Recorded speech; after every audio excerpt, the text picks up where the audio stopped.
Do you agree? Welcome to the party, Coach and everyone. I've been telling you guys this for a long time this year. In fact, before the season started and the Thunder made all these moves, I thought the Thunder might be the runner-up to Golden State, but I said, we got to keep our eye on the Rockets. And pretty early on, it was obvious. You know when it was obvious? When they never lost when they were healthy. Think about this for a second. When the Rockets have been fully loaded, like when that's the roster you're going to see in the postseason, and the three that you can say that about is obviously Harden and CP3 with Clint Capella. When those three play together, they have one loss on the season. Yeah. On the season, they are 32-1. The one loss was on the road to a Pelicans team that had AD and Boogie. Remember, Boogie got hurt at the very end of that game with 10 seconds left by one basket. That's their only loss. Their only loss was by a single possession on the road to a fully loaded Pelican squad, who, by the way, don't look now, is fourth in the West, making their move on third in the West. That's the only loss. And you're going to have to take this Rockets team. And you're not going to have to beat them instead of once, 32-1. Oh, make them 32-4. No, you're going to have to make them 3-4. You have to beat them 4 times in a 7-game series. The Warriors will be favored to do it. But they are the only ones, and it is far from certain that the Warriors beat the Rockets. Welcome to the party, everyone. I don't know what took so long. Be careful about what you say about everyone, because I'm not on that list. That's number one.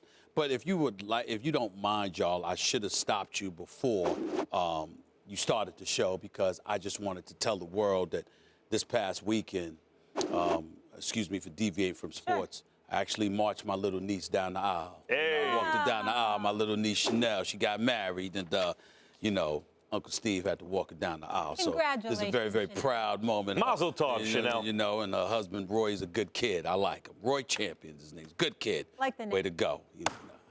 I just want to say that. Of course, sure. I got a little emotional. I was touched by that. All good. Now, family first. Now, back to the deal.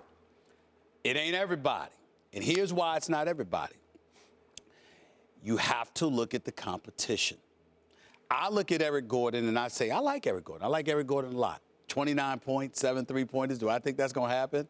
No, I don't believe that's going to happen. I look at Clint Capella, who's averaging about 14 points a game. Do I think that's going to happen? Possibly. He could possibly do some damage. But when I look at the Houston Rockets, I'm telling you right now, one of the things that I pay attention to is the breakdown ability of James Harden and CP3. And all I find myself asking myself is, are you going to be able to get those open shots for the other guys, the Trevor Arizas of the world, the Gordons of the world, the Ryan Andersons of the world, the PJ Tuckers of the world? Are you going to be able to get those shots off? My answer is, I contend that answer to be no. And that is just where I'm at with it. I am sorry. I love what I'm seeing from the Houston Rockets. I believe they're big time. If you want to make the argument and all we're saying is that they're the most formidable, fine, so be it. But I'm talking about what kind of legitimate shot do I give them to beat the Golden State Warriors. It still, for me, has not elevated above 20%. I still stand by that position. And I don't care what Jeff Van Gundy has to say, nothing but mad love and respect for the great Jeff Van Gundy, who does a phenomenal job for us. I understand where he's coming from, because when you sit at these games, you marvel at the greatness that you witness. But I pay attention to who that greatness is against.